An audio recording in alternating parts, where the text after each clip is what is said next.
Pada tanggal 14 Agustus 1945, Jepang menyerah tanpa syarat kepada sekutu. Berita tentang kekalahan tersebut sangat dirahasiakan oleh Jepang. Bahkan semua stasiun radio disegel oleh Jepang. Tetapi, ternyata siaran tersebut tertangkap di Indonesia dan didengar oleh Sultan Syahrir.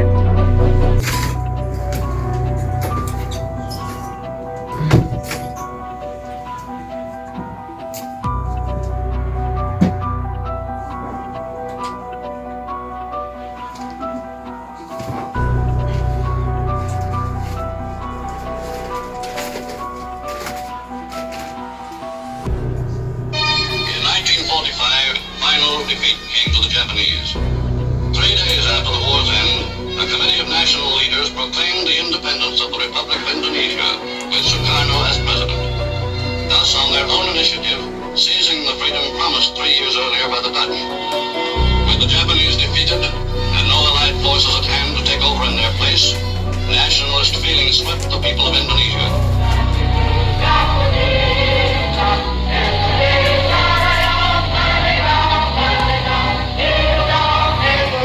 The Indonesian Republic was 6 weeks old before the first Allied forces returned to the Indies, and some 2,000 British troops, with a contingent of Dutch, landed at Batavia. But by that time, the nationalist government had grasped the opportunity to entrench itself in Java and Sumatra, and Republican extremists had fanned into flame the spirit of nationalism. Sore hari, setelah mendengar berita kekalahan Jepang, Sultan Syahrir dan para pemuda mengadakan rapat di Jakarta.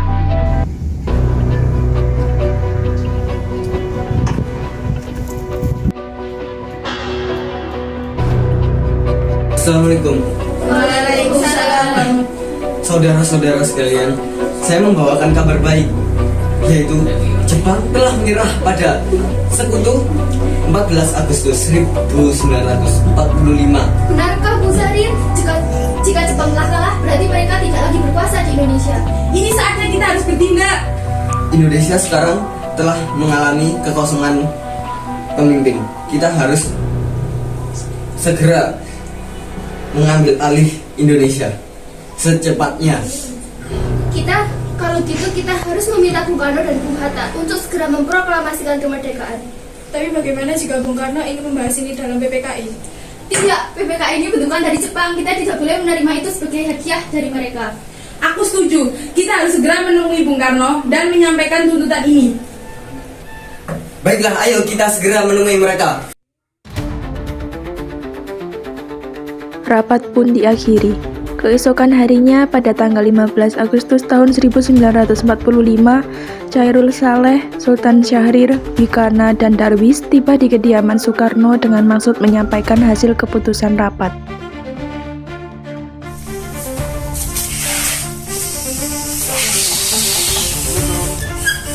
Waalaikumsalam. Ada keperluan apa, Bung? Saya ingin menemui Bung Karno. Baiklah, sebentar. Permisi. Ya. Sepertinya ada yang ingin menemui Bapak dari golongan muda. Iya.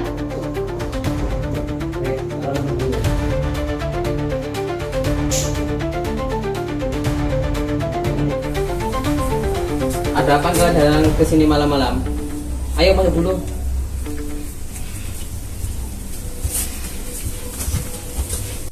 Ayo sekarang duduk.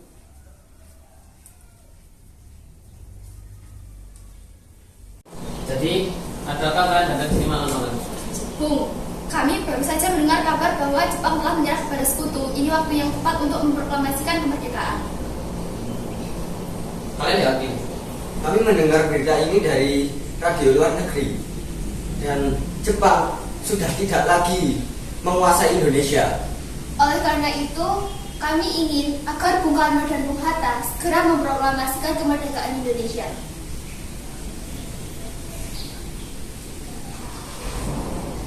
Baik, aku akan membicarakan ini pada sidang PPKI. Tidak bisa, kita tidak ingin ada campur tangan dari Jepang untuk kemerdekaan kita. Ini adalah momen emas, kita harus segera bertindak. Kalian jangan terburu-buru.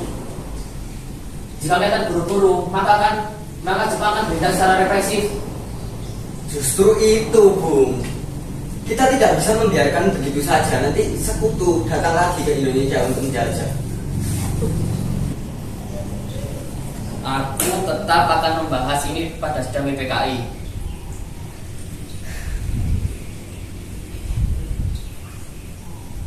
Ya sudah Bu, kami pamit undur diri. Terima kasih. Baik.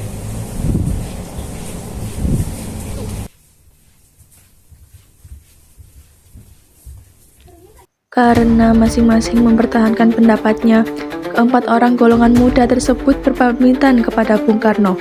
Mereka meninggalkan kediaman Bung Karno dengan wajah kesal. Kemudian Soekarno meminta para golongan tua untuk datang ke kediamannya dan membicarakan permasalahan tersebut. Meski berat hati dengan keputusan Soekarno, para pemuda yang telah meninggalkan kediaman Soekarno tetap tidak putus asa. Mereka pun menyusun strategi bagaimana membujuk Soekarno dan Muhammad Hatta untuk memproklamasikan kemerdekaan sesegera mungkin. Akhirnya mereka memutuskan untuk mengasingkan kedua tokoh tersebut ke Rengas Dengklok agar terhindar dari pengaruh Jepang di Jakarta. Bung Karno tidak bisa bertindak cepat. Kita tidak boleh tinggal diam. Sepertinya kita harus membawa Bung Karno dan Bung Hatta ke tempat yang aman agar mereka tidak terpengaruh oleh Jepang. Bagaimana kalau di Rengas Dengklok aja? Itu adalah tempat yang aman. Saya setuju. Bagaimana jika mereka kita bawa malam ini juga? Setuju! Para pemuda pun menyetujui ide tersebut. Pada malam hari, Insinyur Soekarno dan Muhammad Hatta dibawa oleh sekelompok pemuda menuju Rengas Dengklok. Rombongan ini berangkat dari kediaman Soekarno yang dikawal oleh pasukan peta.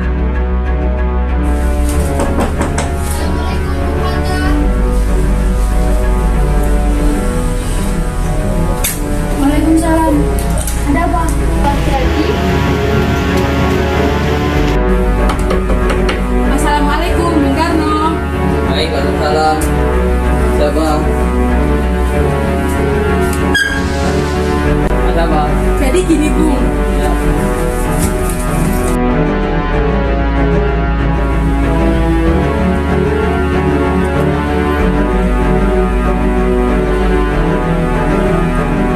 Rombongan Insinyur Soekarno dan Muhammad Hatta tiba di Rengas Dengklok dengan selamat pada waktu subuh tanggal 16 Agustus tahun 1946. Soekarno-Hatta berada seharian penuh di sana.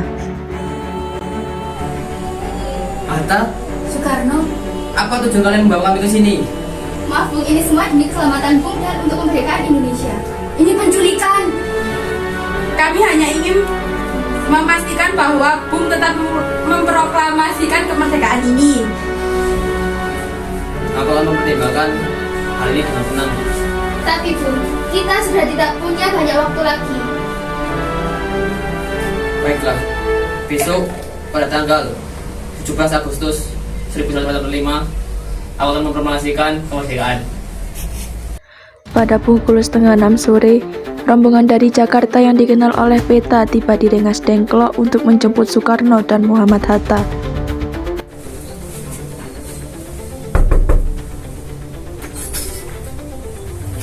Syukurlah kalian baik-baik saja. Bagaimana keputusannya? Kami setuju bahwa kemerdekaan dilakukan tanpa campur tangan Jepang. Lalu, kapan kita akan melaksanakannya? Bagaimana jika esok pasukan dari Jakarta sudah siap? Benar, kita melaksanakannya besok pagi. Insinyur Soekarno dan Muhammad Hatta pergi meninggalkan tempat tersebut, sementara Ahmad Suparjo dan Chairul Saleh tinggal sebentar untuk membahas tempat pembuatan teks proklamasi. Bagaimana kita membuat teks proklamasi kemerdekaan Indonesia? Bagaimana kalau di rumah Laksamana Maida di Jakarta? Dia adalah perwira tinggi militer, jadi tempatnya terjaga dan sangat strategis. Dia adalah orang Jepang yang mendukung kemerdekaan Indonesia. Baiklah, kita pergi ke sana. Ayo. Selesailah perundingan di Rengas Dengklok. Semua anggota golongan muda maupun golongan tua kembali ke Jakarta untuk membahas lanjut rencana proklamasi kemerdekaan tanggal 17 Agustus tahun 1945. Assalamualaikum. Waalaikumsalam. Ada apa? Apakah Laksana Maeda ada? Ada. Tolong panggilkan. Sebentar saya panggilkan terlebih dahulu. Baik. Mas, ada seseorang yang mencari. Siapa, Dek? Tidak tahu. Mas cek terlebih dahulu. Baik. Siapa? Saya Suparno. Maaf mengganggu malam-malam. Kami di sini memerlukan tempat untuk membahas proklamasi kemerdekaan yang akan dilaksanakan esok hari. Baik, kalau begitu silakan masuk terlebih dahulu. Baik.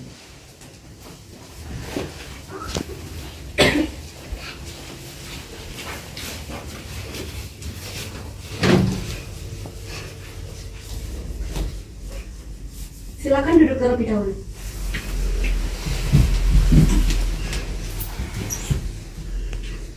Saya turut bahagia bahwa Indonesia akan segera memproklamasikan kemerdekaan Indonesia. Silakan katakan barang apa yang sedang kalian butuhkan. Apakah ada kertas dan pena, Laksamana?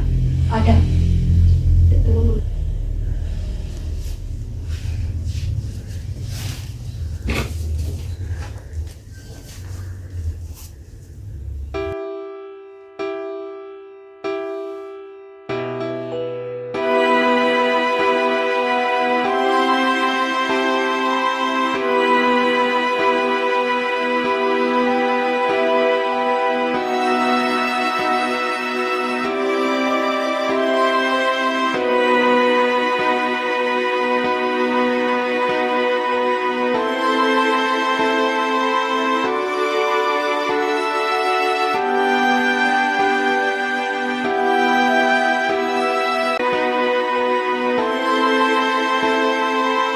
Jadi, bagaimana untuk penandatanganan proklamasi ini?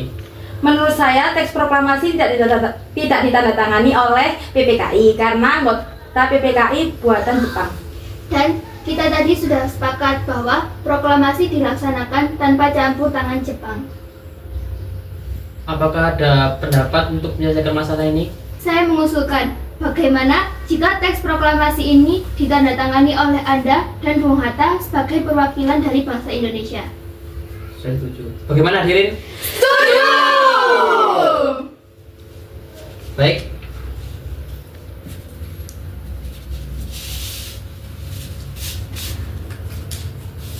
Baik, untuk tes ini tolong dicatat ya. Baik, Bu. Apakah ada mesin ketik di sini? Ada, mari ikut saya. Baik.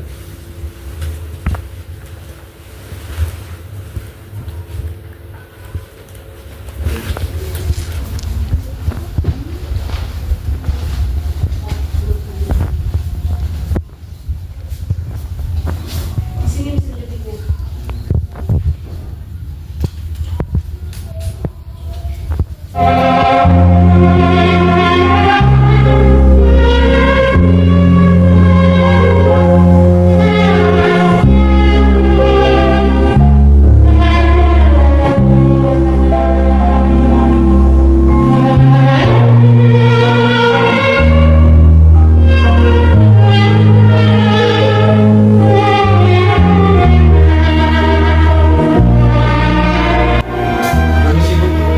Ini sudah selesai. Mari kita kembali ke sana.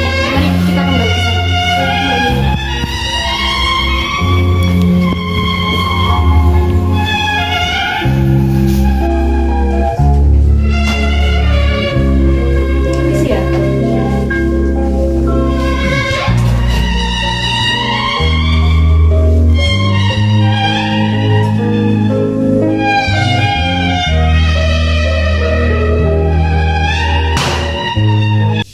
Setelah usai perundingan di rumah Laksamana Maeda, Soekarno pulang dan disambut oleh istri tercinta. Alhamdulillah, semuanya berjalan lancar. Terima kasih Bu sudah menemaniku dalam masa-masa yang sulit. Ya, terima kasih kepada Allah yang telah memberikan kita kesempatan untuk memproklamasikan kemerdekaan bangsa kita. Oh ya, apakah kalian sudah mempersiapkan untuk proklamasi besok? Sudah, kami sudah menyiapkannya. Jadi akan dilaksanakan besok yang diiringi oleh lagu Indonesia Raya karya Bung Supratman. Bukankah kita belum mempunyai bendera? Lantas, bagaimana? Oh, ya lupa. Bagaimana kalau Ibu yang menjadikannya? Tapi ibu hanya mempunyai kain merah dan putih, apakah tidak apa-apa? Tidak apa-apa Bu, buat yang sederhana. Asalkan kita punya niat. Baiklah Pak, Ibu mempunyai ide bagaimana jika nama benderanya kita namakan Sang Saka Merah Putih? Baik, setuju. Kita namakan benderanya Sang Saka Merah Putih. Ya udah, sekarang Bapak cepat mempersiapkan proklamasi untuk besok. Iya, Bu.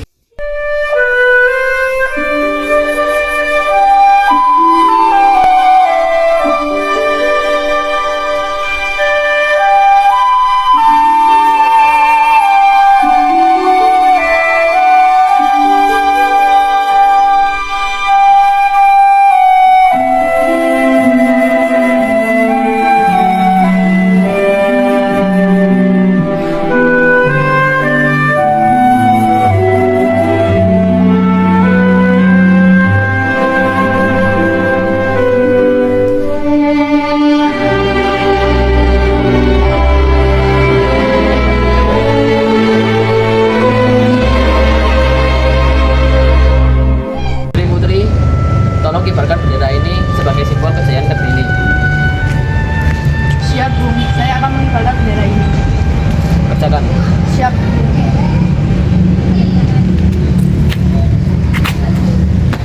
Proklamasi. Kami, bangsa Indonesia, dengan ini menyatakan kemerdekaan Indonesia. Hal-hal yang mengenai pemindahan kekuasaan dan lain-lain diselenggarakan dengan cara saksama dan dalam tempo yang sesingkat-singkatnya. Jakarta, 17 Agustus 1945, atas nama bangsa Indonesia, Soekarno, Hatta.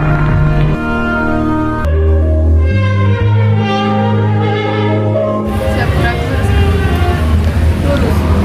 Kata Bapak jalan.